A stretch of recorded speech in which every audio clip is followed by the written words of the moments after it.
विरोधी ऐक्य के नाम पर जो सारी शक्तियां एक साथ हुई थी, वो सारी शक्तियां को एक तरीके से धोखा देने का काम किया है कांग्रेस ने, जो कि गलत है। आज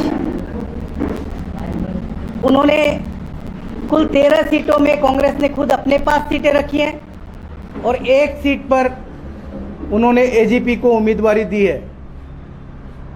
इससे पता चलता है कि यह सिर्फ दो दलों का अलायंस है।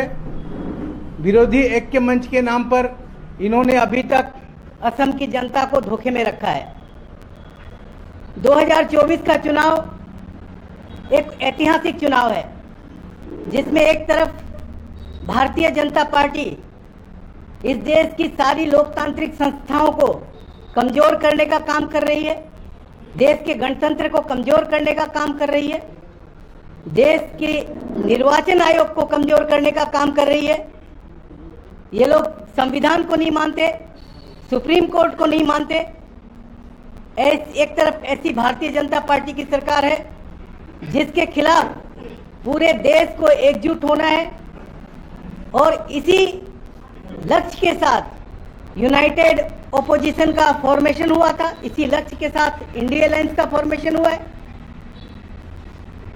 आम आदमी पार्टी इसी कारण असम में भी विरोधी ऐक्य मंच का हिस्सा बनी और इंडिया अलायंस का भी हिस्सा है कि गणतंत्र विरोधी इन शक्तियों को कड़ा जवाब देना है। हमें बहुत सारी मुश्किलें आई, लेकिन फिर भी हम गठबंधन से पीछे नहीं हटे। हम गठबंधन के सभी धर्मों का पालन किया। हमने एक ही बात को सर्वोपरि रखा कि बीजेपी को किसी भी तरीके से हराना है। इसके लिए हमने कई सारे ऐसे भी फैसले लिए जिसमें हमारा त्याग साफ दिखता है। जैसे दिल्ली में 70 में से 62 सीटों पर आम आदमी पार्टी है, कांग्रेस के पास एक भी सीट नहीं है। उसके बावजूद हमने कांग्रेस को दिल्ली में 7 में से 3 सीट दी। उसी तरीके से गुजरात में आम आदमी पार्टी को 13% वोट मिले हैं और कांग्रेस को 26% वोट मिले हैं। उसके बावजूद गुजरात की 26 लोकसभा सीटों में से आम आदमी पार्टी ने सिर्फ 2 सीटों पर चुनाव लड़ने का फैसला किया। गोवा में आम आदमी पार्टी के 2 एमएलए होने के बावजूद आम आदमी पार्टी ने गोवा से लोकसभा की कोई किसी सीट पर चुनाव नहीं लड़ा। असम में भी सीट शेयरिंग की बातें काफी लंबे समय से चल रही थी। असम में विरोधी ऐक्य मंच के साथ लगातार हम उसमें शामिल हुए, उनके साथ सभी सभाओं में बातचीत हुई, हर तरीके की आलोचना में बातचीत हुई, और इस बातचीत के क्रम में बहुत ही धीमी गति से प्रगति हो रही थी। और इस धीमी गति से प्रगति होने की वजह से हम मजबूर होकर हमने फरवरी तक जब कोई फैसला नहीं निकला तो हमने 3 सीटों पर अपनी उम्मीदवारी की घोषणा की। वो थी गुवाहाटी, सोनितपुर और डिब्रूगढ़। और हमने विपक्षी ऐक्य मंच के सभी साथियों को लिखकर कहा कि इन 3 सीटों पर आप हमें समर्थन करें, बाकी की 11 सीटों पर हम आम आदमी पार्टी आपका समर्थन करेगी। हम चाहते तो हम 14 सीटों पर भी उम्मीदवार उतार सकते थे। हमारी ऐसी कोई लालसा नहीं कि हम ज्यादा सीटों पर चुनाव लड़े, लेकिन जब हमें लगा कि इन 3 सीटों पर हम मजबूत टक्कर दे सकते हैं तो हमें इन 3 सीटों पर चुनाव लड़ने का हमने अपनी उम्मीदवारी जाहिर की। हमारी इस घोषणा के बाद भी कांग्रेस के साथ और यूनाइटेड ओपोजिशन फोरम के बाकी सभी दलों के साथ हमारी बातचीत होती रही। कांग्रेस के साथ हमने कई स्तर पर बातचीत की, लेकिन उसके बावजूद जो कांग्रेस ने अब यह घोषणा की है तो उससे साफ पता चलता है कि कांग्रेस का मकसद असम में भारतीय जनता पार्टी को हराना नहीं है। कांग्रेस विरोधी ऐक्य के पक्ष में ही नहीं है। कांग्रेस ये देख रही है कि आम आदमी पार्टी असम में कोई भी सीट जीत ना जाए, इसलिए कांग्रेस इस तरीके का हथकंडा इस्तेमाल करके और अंत में आम आदमी पार्टी को एक भी सीट उन्होंने आम आदमी पार्टी के लिए नहीं छोड़ी। ये बहुत ही एक तरीके से दुर्भाग्यपूर्ण है, विपक्षी एकता के लिए दुर्भाग्यपूर्ण है, और असम के लोगों के लिए भी ये भी बहुत ही एक गलत संदेश है। अभी मैं जो बात कहने जाऊंगा उसे सुनकर आप निश्चित तौर पर हैरान हो जाएंगे कि विपक्षी एकता के नाम पर एक तरफ हम मीटिंग कर रहे हैं और दूसरी तरफ कांग्रेस के सभापति भूपेन बोरा जी हमारे बहुत सोनितपुर के और डिब्रूगढ़ के हमारे जो कैंडिडेट हैं उनको फोन कर रहे हैं, अलग अलग तरीके से उनको प्रलोभन दे रहे हैं। तो ये कैसा विपक्षी एकता है? आप एक तरफ हमारे कैंडिडेट को कह रहे हो कि आप हमारी पार्टी में आ जाओ, आप हमारी पार्टी के चुनाव चिन्ह पर चुनाव लड़ो, और दूसरी तरफ आप कह रहे हो कि विरोधी ऐक्य है। तो कांग्रेस को इसके बारे में सोचना चाहिए। ये बहुत ही गलत तरीका है। हिमंत बिश्व शर्मा जी बार बार कहते हैं कि असम कांग्रेस में तो हमारे ही लोग हैं, असम कांग्रेस में तो जो कुछ है हम चलाते हैं। बहुत बार ऐसे मैसेज आए हैं, ऐसी सूचनाएं, ऐसी बातें हिमंत बिश्व शर्मा जी ने कही है। तो अभी तक तो हमें संदेह होता था, लेकिन कांग्रेस के इन क्रियाकलापों को देखकर अब हमें ऐसा लगता है कि क्या असम की जनता को सोचना चाहिए कि इसमें क्या कोई शक की गुंजाइश है अब, क्योंकि इन्होंने बहुत कोशिश की कि हमारे कार्यकर्ताओं को, हमारे नेताओं को तोड़ा जाए। यहां तक कि कल रात तक भी हमारे जितने भी कैंडिडेट हैं उनसे संपर्क स्थापित किया गया, लेकिन हमारे लोग बिकाऊ नहीं हैं। कांग्रेस के नेता जिस तरीके से कांग्रेस छोड़कर भारतीय जनता पार्टी में सम्मिलित होते हैं, आम आदमी पार्टी के नेता ऐसे नहीं हैं। इसका मतलब साफ है कि जो डिब्रूगढ़ और सोनितपुर की सीट में हमारे जो उम्मीदवार हैं वो उम्मीदवार काफी मजबूत हैं और कांग्रेस या विपक्ष के दूसरे दलों के पास उनके समान कोई चेहरा नहीं है, वैसे उम्मीदवार नहीं है। इसलिए कांग्रेस को ये 2 सीटें आम आदमी पार्टी को छोड़ देना चाहिए था, पर कांग्रेस ने ऐसा नहीं किया। कई लोगों ने हमें बताया कि कांग्रेस का मकसद बीजेपी को हराना नहीं है, उनका मकसद है कि आम आदमी पार्टी असम में अपना एक भी सीट ना जीत पाए। पहले ये हमें शक था, धीरे धीरे ये हमारा शक और भी पुख्ता हो जा रहा है।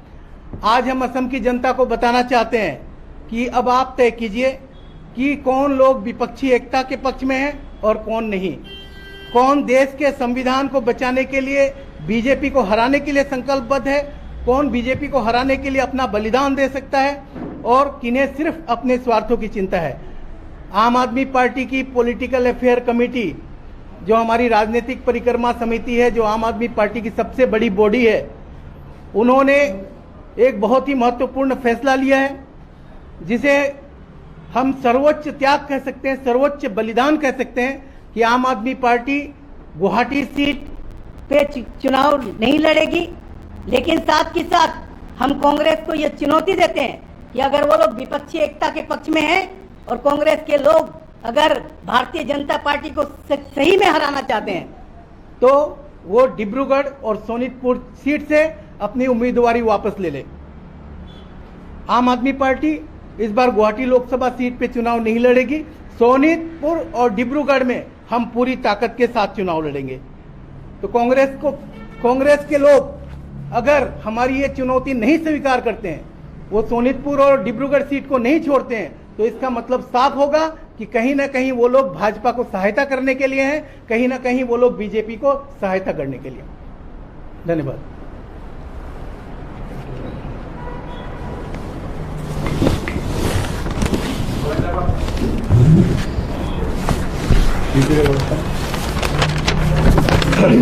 সাংবাদিক বন্ধুসকল, আপোনালোকে নিশ্চয় অৱগত হ'ল যে আমাৰ PAC ৰাষ্ট্ৰীয় নেতৃত্বই সিদ্ধান্ত ল'লে যে আমি গুৱাহাটী লোকসভা সমষ্টিত আমাৰ যি প্ৰাৰ্থিত্ব দিয়া আছিলে এই প্ৰাৰ্থিত্ব প্ৰত্যাহাৰ কৰিলোঁ।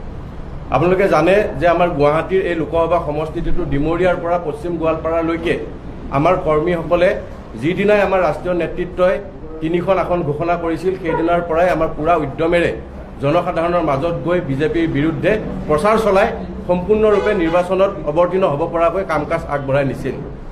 কিন্তু বিৰোধী ঐক্যৰ নামত শেষ পৰ্যন্ত কংগ্ৰেছে যি কাৰ্য কৰিলে এই কাৰ্যৰ প্ৰতি আমি আম আদমি পাৰ্টিয়ে তীব্ৰ প্ৰতিক্ৰিয়া প্ৰকাশ কৰিছোঁ।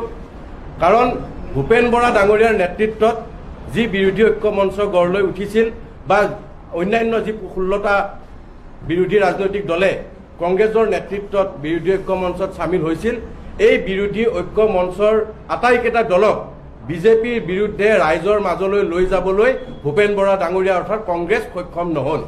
তেওঁলোকে এই বিৰোধী ঐক্য মঞ্চটো কেৱল লিলি হোটেলৰ মাজতে সীমাবদ্ধ কৰি ৰাখি থলে। বিৰোধী ঐক্য মঞ্চটো ভূপেন বৰা ডাঙৰীয়াৰ নেতৃত্বত কেৱল লিলি হোটেলতে সীমাবদ্ধ হৈ থাকিল। জনতাৰ মাজলৈ বিজেপিৰ বিৰুদ্ধে এই বিৰোধী ঐক্য মঞ্চটো লৈ যাব নোৱাৰিলে। অতি হাস্যকৰ কথা যে ভূপেন বৰা ডাঙৰীয়াই এতিয়া আৰু ২৬ৰ এলায়েন্সৰ কথা ক'ব বিচাৰে। ২৪ৰ এই এলায়েন্সটো য'ত দেশ আৰু সংবিধান ৰক্ষা কৰাৰ কাৰণে সমগ্ৰ দেশতে এই নিৰ্বাচনৰ প্ৰতি সমগ্ৰ দেশবাসীয়ে দৃষ্টি নিক্ষেপ কৰি ৰাখিছে, ঠিক তেনে সময়তে আজি অসমত আম আদমি পাৰ্টীয়ে ৰাষ্ট্ৰীয় পৰ্যায়ত আপোনালোকে জানে যে ৰাষ্ট্ৰীয় পৰ্যায়ত সিদ্ধান্ত অনুসৰি কংগ্ৰেছৰ লগত হোৱা সিদ্ধান্ত অনুসৰি আমি আমাৰ দিল্লীত আমাৰ চৰকাৰ থকাৰ পিছতো য'ত কংগ্ৰেছৰ কোনো MP MLA নথকা পিছতো আমি দিল্লীত তিনিখন আসন আমি কংগ্ৰেছক এৰি দিছোঁ। আমি গোৱাত আমি প্ৰাৰ্থিত্ব প্ৰত্যাহাৰ কৰি লৈছোঁ। চণ্ডীগড়ত আমাৰ মেয়ৰ নিৰ্বাচন হৈছে এলায়েন্সত, তাৰপিছতো আমি চণ্ডীগড় এৰি দিছোঁ। আমি এলায়েন্সটো ৰখাৰ স্বাৰ্থত আম আদমি পাৰ্টীয়ে এটা নতুন দল হিচাপে যাৰ 12 বছৰীয়া এটা দলে এই এলায়েন্সটো ৰক্ষা কৰাৰ স্বাৰ্থত আৰু ইয়াতকৈ আৰু আমি চূড়ান্ত ত্যাগ কি কৰিব লাগে। কিন্তু আজি অসমত আমি 3খন আসন বিচাৰি 11খন আসনতে বিৰোধী ঐক্য মঞ্চক আমি সমৰ্থন জনাম বুলি কৈছিলোঁ। কিন্তু অৱশেষত এই বিৰোধী ঐক্য মঞ্চটো 16টা দলক কেৱল মাথো তেওঁলোকে প্ৰতাৰণা কৰা নাই, এই 16টা দলৰ লগতে অসমবাসী ৰাইজকো বিৰোধী ঐক্য মঞ্চৰ নামত ভূপেন বৰা ডাঙৰীয়াই প্ৰতাৰণা কৰিলে। মাত্ৰ এটা দলৰ স্বাৰ্থত, মাত্ৰ এটা ৰাজনৈতিক দলৰ স্বাৰ্থত ভূপেন বৰা ডাঙৰীয়াই বাকী 15টা ৰাজনৈতিক দলক প্ৰতাৰণা কৰিলে। কেৱল আম আদমি পাৰ্টীয়ে নহয়, আজি অন্যান্য মাত্ৰ 4টামান ৰাজনৈতিক দলেহে নিৰ্বাচনত প্ৰতিদ্বন্দ্বিতা কৰিব বিচাৰিছিল। কংগ্ৰেছৰ সংগঠন আছে, সেইকাৰণে কংগ্ৰেছক নেতৃত্ব দিয়া হৈছিল। বিজেপিৰ বিৰুদ্ধে যুঁজিবৰ কাৰণে কংগ্ৰেছক নেতৃত্ব দিয়াটোৱেই এই এলায়েন্সত ভুল প্ৰমাণিত হ'ল। এই এলায়েন্সত কংগ্ৰেছক নেতৃত্ব দিয়াটো ভুল প্ৰমাণিত হ'ল। সেইকাৰণে আমি আজিও আমাৰ ৰাষ্ট্ৰীয় নেতৃত্বই আজি যি সিদ্ধান্ত লৈছে এই সিদ্ধান্তত আমাৰ কৰ্মীসকল কিন্তু সুখী নহয়। আমি নিৰ্বাচন খেলিব পৰাকৈ আমাৰ সংগঠন আছিলে, কিন্তু এলায়েন্সৰ নামত আমি যাতে ভোট বিভাজন নহয় তাৰ স্বাৰ্থতে এটা চূড়ান্ত আৰু ছেক্ৰিফাইচ কৰিবৰ কাৰণে গুৱাহাটী আসনখনৰ পৰা আমি প্ৰাৰ্থিত্ব প্ৰত্যাহাৰ কৰিলোঁ। এতিয়া কংগ্ৰেছক আমি আহ্বান জনাইছোঁ, ভূপেন বৰা ডাঙৰীয়াক আহ্বান জনাইছোঁ যে ইমানেই যদি আপুনি যদি এলায়েন্সৰ কথা কয়, আপোনালোকে চূড়ান্ত ত্যাগৰ কথা কয়, কথাই কথাই চূড়ান্ত ত্যাগৰ কথা কৈছিল, সুপ্ৰিম ছেক্ৰিফাইচ হ'ব বুলি কৈছিল। সুপ্ৰিম ছেক্ৰিফাইচৰ নামত এইটোৱে ছেক্ৰিফাইচ আছিল নেকি যে 16টা দলক আপোনালোকে প্ৰতাৰণা কৰিলে, ৰাইজৰ মাজলৈ লৈ যাবলৈ আপোনালোক সক্ষম নহ'ল। আজিৰ পৰা ইয়াৰ বিৰোধী ঐক্য মঞ্চৰ আগতে যি সভা হৈছিল, ডিব্ৰুগড়ত আমাৰ সভা হৈছিল, আপোনালোকে জানে যে সেই সভাত সিদ্ধান্ত হৈছিল যে কংগ্ৰেছৰ নেতৃত্বত বিৰোধী ঐক্য মঞ্চৰ তৰফৰ পৰা বিজেপিৰ বিৰুদ্ধে এখন প্ৰচাৰ পত্ৰিকা প্ৰকাশ কৰিব। আজিলৈকে সেই প্ৰচাৰ পত্ৰিকাখন কি ৰহস্যজনক কাৰণত প্ৰকাশ কৰি নুলিয়ালে। প্ৰত্যেকটো দলেই সেই সভাখনত উপস্থিত থকা আটাইকেইটা দলেই বিজেপিৰ বিৰুদ্ধে প্ৰচাৰ কৰিবলৈ কি কি তাত সন্নিৱিষ্ট কৰিব লাগিব সকলোৱে তাত পৰামৰ্শ আগবঢ়াইছিল, কিন্তু সেই পত্ৰিকাখন আজিলৈকে প্ৰকাশ কৰি নুলিয়ালে।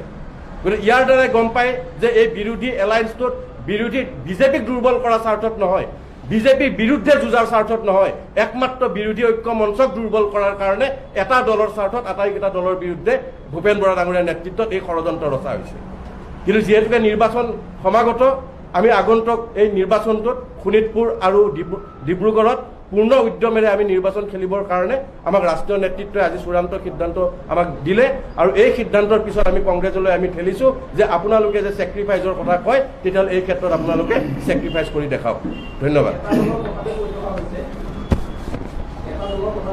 হয়, আপোনালোকে চাই লওক, আম আদমি পাৰ্টীৰ বাহিৰে আমিতো নিজাকৈ ঘোষণা কৰিলোঁ। কোনটো দলক ঘোষণা কৰিলে কংগ্ৰেছে, আপোনালোকে কংগ্ৰেছক সোধক। কংগ্ৰেছে আনুষ্ঠানিকভাৱে বিৰোধী ঐক্য মঞ্চৰ কাৰ ঘোষণা কৰিলে? আমিতো ঘোষণা আম আদমি পাৰ্টীয়ে দিল্লীৰ পৰা ঘোষণা কৰিছে, অন্যান্য দলসমূহে সুকীয়াকৈ ঘোষণা কৰিছে। বিৰোধী ঐক্য মঞ্চৰ সভাপতি উপস্থিত থাকি বিৰোধী ঐক্য মঞ্চৰ এলায়েন্সৰ পাৰ্টী বুলি কাক ঘোষণা কৰা হ'ল এই কথাটো আপোনালোকে নিশ্চয় অৱগত।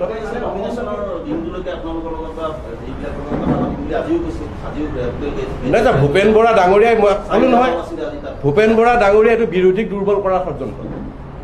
এনেকৈ এতিয়া সময়ৰ পিছত সময় কেৱল লিলি হোটেলকে থাকিলে জনতাৰ মাজলৈ আজিলৈকে 15টা দলৰ মুৰব্বীসকলক লৈ যায়, সভাপতিসকলক লৈ যায়, কোনো ধৰণৰ এখন সভা আয়োজন কৰিবলৈ সক্ষম নহ'ল। মাত্ৰ এটা দলৰ স্বাৰ্থত 15টা দলক প্ৰতাৰণা কৰিলে। এই এটা দল কোন আপোনালোকে দেখা পাইছে যে আজি ৰাজহুৱাকৈ কাৰ কথা ঘোষণা কৰা হৈছে।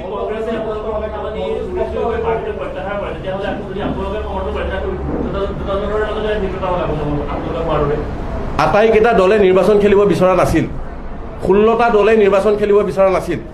দল মাত্ৰ 4টাই বিচাৰিছিলে।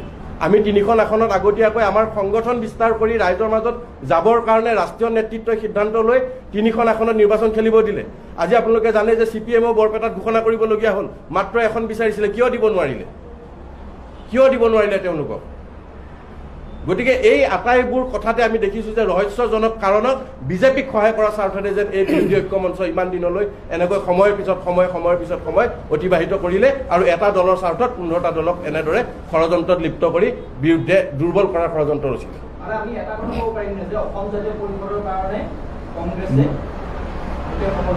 মাত্ৰ এটা দলৰ স্বাৰ্থত। আপোনালোকে নিজে গম পাইছে যে কাৰ স্বাৰ্থত ৰাজহুৱাভাৱে বিৰোধী ঐক্য মঞ্চৰ প্ৰাৰ্থীক ক'ত ঘোষণা কৰা হ'ল, কোনটো দলৰ ঘোষণা কৰা হ'ল, সেই কথাটো আপোনালোকে জানে আৰু অসমবাসী ৰাইজে জানে। এতিয়ালৈকে আজিৰ দিনটোত হওক বা ইয়াৰ আগলৈকেও যদি ঘোষণা কৰিছে তেতিয়াহ'লে আপোনালোকে জানে, অসমবাসীয়ে জানে যে এতিয়ালৈকে বিৰোধী ঐক্য মঞ্চৰ তৰফৰ পৰা আনুষ্ঠানিকভাৱে মাত্ৰ এটা দলৰ স্বাৰ্থতে টিকট ঘোষণা কৰা হৈছে, বাকী প্ৰাৰ্থিত্ব ঘোষণা কৰা হৈছে, বাকী কাৰো কাৰণে কৰা হোৱা নাই।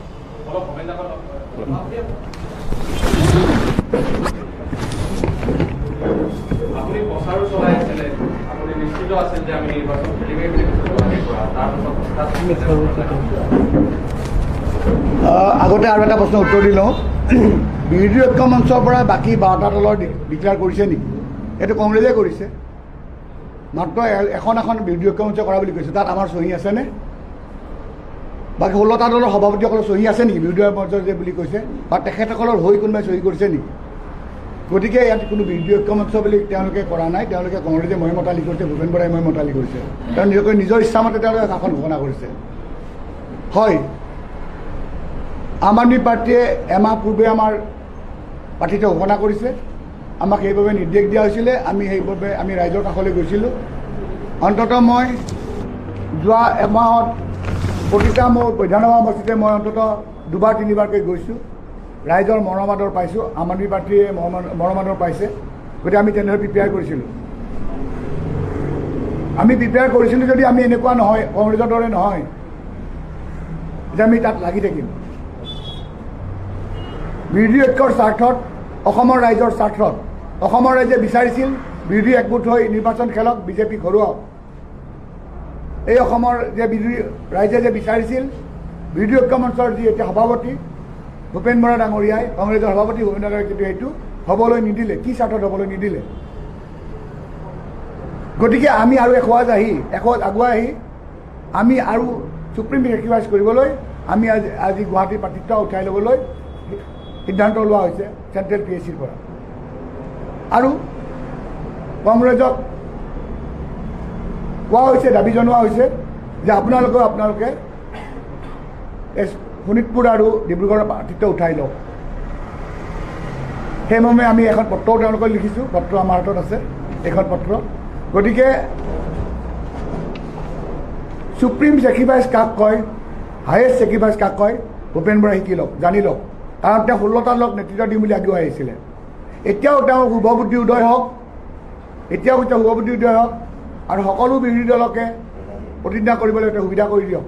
CPM বেলেগে ঘোষণা কৰিব, CPI বেলেগে ঘোষণা কৰিব, আম আদমি পাৰ্টীয়ে বেলেগ। কিয় এনেকুৱা অৱস্থা হৈছে? কি নেতৃত্ব দিলে তেওঁক আমি আজি আকৌ এই মঞ্চৰ পৰা তেওঁক কৈছোঁ, আপোনালোকৰ জৰিয়তে কৈছোঁ, আপুনি আকৌ এবাৰ চিন্তা কৰক আৰু সৰ্বোচ্চ ত্যাগ কি কয় আম আদমি পাৰ্টী শিকি লওক আৰু তেনেদৰে তেওঁ আগবাঢ়ক। তেতিয়াহে তেওঁ 16টা দলক সময় আগবঢ়াই নিব পাৰিব। অন্যথা অসমৰ ৰাইজে ভূপেন বৰাক প্ৰতাৰিত আখ্যা দিব।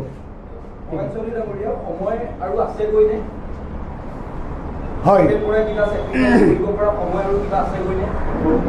ডেফিনেটলি তেওঁ ইচ্ছা কৰিলে পাৰিব। কাৰণ এতিয়াও ইলেকশ্যন ঘোষণা কৰা হোৱা নাই।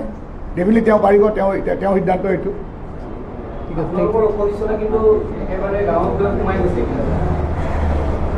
আপুনি আমাক দেখিছে, যোৱা মাহ আমি গাঁৱে ঘূৰি ফুৰিছোঁ। গতিকে আমিও ঘূৰি ফুৰিছোঁ, আমাক যেনেকৈ আমাৰ দলীয় সিদ্ধান্ত তেনেকৈ আমি ঘূৰি ফুৰিছোঁ। কিন্তু আমি ভূপেন বৰা ডাঙৰীয়াক আমি কৈছোঁ যে কি কয় হায়েষ্ট ছেক্ৰিফাইচ চুপ্ৰিম কাক কয় আজি আৰু আপোনালোকে বহুত দিন সুধিছিলে আমাৰ চুপ্ৰিম কি আজি আপোনালোকে এইটো উদাহৰণ দি দিলোঁ আপোনালোকক কৈছিলোঁ যে আপোনালোকে কেইদিনমান ধৈৰ্য ধৰক চুপ্ৰিম ছেক্ৰিফাইচ কি বুলি কয় ইলেকশ্যনৰ সময়ত সেইটো আপোনালোক দেখুৱাই দিম এমাহ আমি প্ৰচাৰ চলোৱাৰ পাছতো আমাৰ সাহস আছে পাৰ্টিটো উঠাই ল'বলৈ আমি সেই সাহস দেখুৱাওক এতিয়া ভূপেন বৰা ডাঙৰীয়াই গুৱাহাটীৰ পৰা সংযুক্ত আগতে আপুনি নিজে পাৰ্টিখন আপুনি প্ৰচাৰ অভিযান চলাইছিল অৰ্ডিংছ লগাইছিল তাৰ পাছতো আপুনি পাৰ্টিটো উঠাই ল'লে আপোনাৰ দুৰ্বল সাংগঠনিক ভেটি নে কংগ্ৰেছক সহায় আপোনাক বাৰে বাৰে কৈ আছোঁ আমি এমাহ প্ৰচাৰ চলোৱাৰ পাছতো আমাৰ প্ৰচাৰ আপোনালোকে প্ৰচাৰ কৰাৰ পাছতো আপোনাক দেখিছিলে আমি কেনেদৰে প্ৰচাৰ কৰিছিলোঁ যোৱা এমাহ ধৰি আমি কৰিছিলোঁ প্ৰতিটা বিধানসভা আছিল আমি 2-3 বাৰকৈ গৈছোঁ ৰাইজে আমাক আঁকোৱালি লৈছিলে এতিয়াও আমাক এইটো বহুত আমাৰ মেছেজ আহি আছে আমাৰ দলীয় কৰ্মীসকলৰ পৰা গতিকে আমি খালি ভূপেন বৰা ডাঙৰীয়াক আৰু অসম কংগ্ৰেছক দেখুৱাব খুজিছোঁ কাক চুপ্ৰিম ছেক্ৰেটাৰী বুলি কোৱা হয় গুৱাহাটী মিউনিচিপাল কৰ্পৰেশ্যন ইলেকশ্যনত আমি ছেকেণ্ড পজিশ্যনত আছিলোঁ কংগ্ৰেছ থাৰ্ড পজিশ্যনত এখন পোৱা নাছিলে আমি এখন পাইছিলোঁ কিন্তু আমি 15টা সমষ্টিত আমি ছেকেণ্ড পজিশ্যনত আছিলোঁ 38টা সমষ্টিত আমি প্ৰতিনিধিত্ব কৰি ইমানবোৰৰ পাছতো আমি তেওঁলোকক আমি গুৱাহাটী এখন এৰি দিছোঁ আজি আমি ছেক্ৰিফাইচ কৰিছোঁ গতিকে আমি কৈছোঁ তেওঁলোকে এতিয়া চিন্তা কৰক শোণিতপুৰ আৰু ডিব্ৰুগড়ত কেনেকৈ ছেক্ৰিফাইচ কৰিব পাৰে ভিডিঅ' কেমেৰা আমি নাই বুলি ঘোষণা কৰা নাই গতিকে কংগ্ৰেছেও ঘোষণা কৰা নাই কিন্তু তেওঁ ইনডাইৰেক্টলি তেওঁলোকে নিজাববীয়াকৈ চব ঘোষণা কৰি আছে হয় আমি ট্ৰেক কৰি ঘোষণা কৰিছোঁ আৰু তেওঁলোকক চেলেঞ্জ কৰিছোঁ আপোনালোকে পাৰে যদি শোণিতপুৰ আৰু ডিব্ৰুগড় এৰি দিয়ক বিৰোধী ঐক্য মঞ্চৰ ওপৰত আশা এতিয়া বিৰোধী দলকে 16টা দল সমষ্টি তাত আৰু আমাৰ বাহিৰে 15টা দল আছে কংগ্ৰেছৰ পাৰ্টি 14টা দল আছে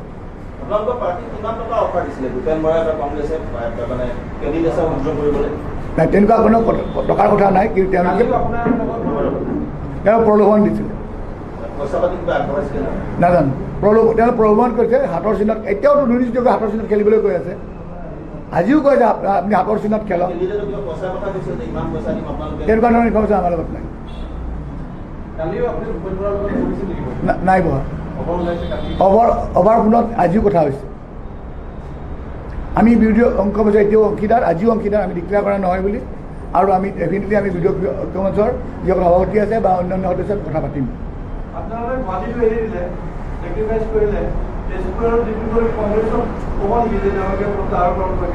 হয় আমি তাকে কৈ আছোঁ আমি তেওঁলোকক আজিয়ে আপোনালোকৰ সন্মুখতে ক'লোঁ আমি যেনেকৈ গুৱাহাটীৰ সকলোখিনি কৰাৰ পাছত এমাহ পিছত আমি যেতিয়া আমি এইটো ট্ৰেক কৰিব পাৰিছোঁ কংগ্ৰেছেও এনেকুৱা ট্ৰেক কৰি দেখাই দিয়ক শোণিতপুৰ আৰু ডিব্ৰুগড় আমি যদি পাৰ্টি আছে আমি কণ্টেষ্ট কৰিমেই তাতে আমি তেখেতসকলক ফৰ্মেলি এখন চিঠি দিম এতিয়া বিৰোধী ঐক্য মঞ্চৰ সভাপতি আৰু সকলো দলৰ থ্যাংক ইউ